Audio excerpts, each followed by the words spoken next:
Immagini di oggi, 13 giugno, ad una settimana dall'inizio ufficiale della stagione estiva.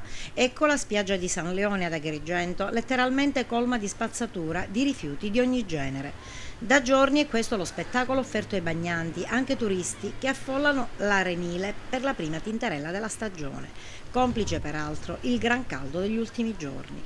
Una situazione davvero incresciosa.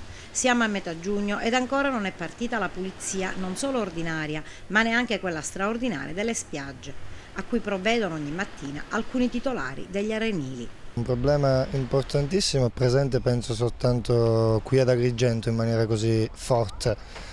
Ho letto stamattina che il bando di gara per la pulizia delle spiagge verrà emesso il 20 giugno e quindi si presuppone che le spiagge verranno pulite i primi di luglio, quando in altre parti d'Italia magari già ad aprile si inizia a pulire.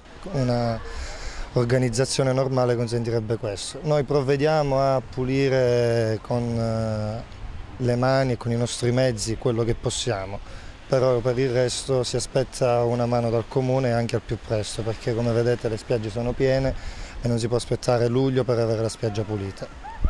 Ma voi notate anche un poco senso civico da parte degli agrigentini che frequentano le spiagge?